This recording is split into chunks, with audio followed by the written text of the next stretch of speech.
भारत में ना कई ऐसी जगहें हैं जो दिन के उजाले में तो बहुत खूबसूरत और भरी पूरी लगती है, लेकिन जैसे ही सूरज ढलता है वहां एक अजीब सी खामोशी छा जाती है।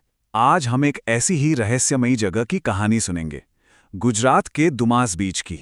लेकिन इस कहानी में आगे बढ़ने से पहले एक बहुत जरूरी सवाल है। आखिर दुमास बीच की रेत का रंग काला क्यों है? क्योंकि ये सिर्फ रेत नहीं है, इसके पीछे एक बहुत गहरा राज छुपा हुआ है। अगर वहां के लोगों की माने तो सदियों पहले ये बीच एक शमशान घाट हुआ करता था और कहा जाता है कि यहाँ की रेत का ये जो काला रंग है वो असल में अंतिम संस्कार के बाद जल चुकी चिताओं की राख के मिलने से हुआ है।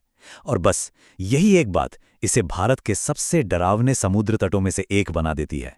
तो कहानी शुरू होती है 5 कॉलेज के दोस्तों से। एक तरफ थे मयूर और उसके दोस्त, जिन्हें अब गोवा बोरिंग लगने लगा था और वो कुछ नया, कुछ एडवेंचरस करना चाहते थे। दूसरी तरफ थी वो पुरानी कहानियां और चेतावनियां जो कहती थीं कि सूरज ढलने के बाद दुमास बीच के आसपास भी नहीं जाना चाहिए। और ये कोई ऐसी वैसी चेतावनी नहीं थी, ये मयूर की दादी ने उसे खास तौर पर बताई थी। एक ऐसी बात जो उस जगह के असली खतरे की तरफ इशारा कर रही थी और जिसे वो बहुत जल्द नजरअंदाज करने वाले थे। जब ये दोस्त दोपहर में दुमास पहुंचे तो पहले तो उन्हें सब कुछ बिल्कुल नॉर्मल लगा। बीच पर खूब भीड़ थी, बच्चे खेल रहे थे, मतलब पूरा माहौल किसी मेले जैसा था। उन्हें लगा कि ये जो डरावनी बातें हैं वो शायद सिर्फ अफवाहें ही हैं। लेकिन धीरे धीरे कुछ अजीब चीजें सामने आने लगी। रेत का रंग वाकई में कुछ ज्यादा ही काला था। पैरों के नीचे की जमीन थोड़ी ढीली लग रही थी, जैसे नीचे कोई गड्ढा हो, और थोड़ी ही दूर आगे बीच का एक हिस्सा पूरी तरह से वीरान पड़ा था। हवा भी ठंडी होने की बजाय भारी और अजीब सी महसूस हो रही थी, और ये सब दिन के उजाले में हो रहा था। तभी उन्हें बीच पर एक बूढ़ा आदमी मिला जो कुछ बीन रहा था। जब दोस्तों ने उससे पूछा कि उस वीरान हिस्से की तरफ कोई क्यों नहीं जाता, तो उसका जवाब सुनकर उनके रोंगटे खड़े हो गए। उसने कहा, आती की नीचे घना लोको सुई रहा छे, यानी बहुत से लोग नीचे सो रहे हैं। ये उन कहानियों का सीधा सीधा और बहुत डरावना सबूत था। अब उस बूढ़े आदमी की बात सुनकर भी कुशल को तो एडवेंचर सूझ रहा था। उसने दूर एक खंडहर की तरफ इशारा किया और वहां जाने की जिद करने लगा। मयूर भी उसके साथ चल दिया, लेकिन रिया और आरव ने साफ मना कर दिया। थोड़ा आगे जाने के बाद नील को भी कुछ ठीक नहीं लगा और वो भी वापस लौट आया। अब सिर्फ मयूर और कुशल उस वीरान हिस्से की ओर अकेले बढ़ रहे थे। उन्होंने शाम 4 बजे वादा किया था कि बस 1 घंटे में वापस आ जाएंगे, लेकिन शाम के 6 बज गए, सूरज डूब गया और बीच पूरी तरह से खाली हो गया। पर वो दोनों नहीं लौटे।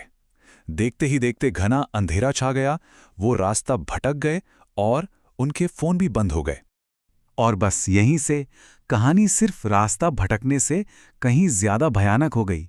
उस गहरे अंधेरे और सन्नाटे में उन्हें महसूस हुआ कि वो वहां अकेले नहीं हैं।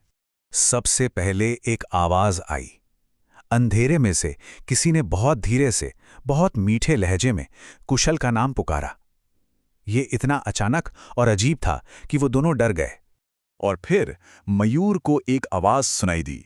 ये आवाज उसकी दादी की थी, वही दादी जो 8 साल पहले खेतों से अचानक गायब हो गई थीं और फिर कभी नहीं मिली।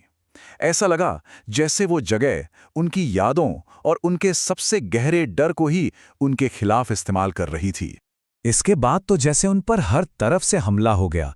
अचानक उन्हें जलती हुई लकड़ी की तेज गंध आने लगी, फिर राम नाम सत्य है के मंत्र धीमे धीमे सुनाई देने लगे।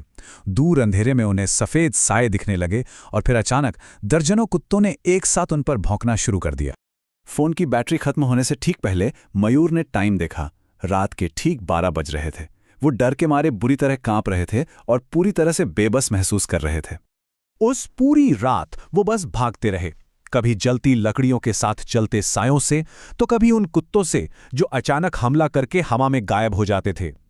वो तब तक भागते रहे, तब तक लड़ते रहे, जब तक कि डर और थकान से उनके शरीर और दिमाग दोनों ने जवाब नहीं दे दिया।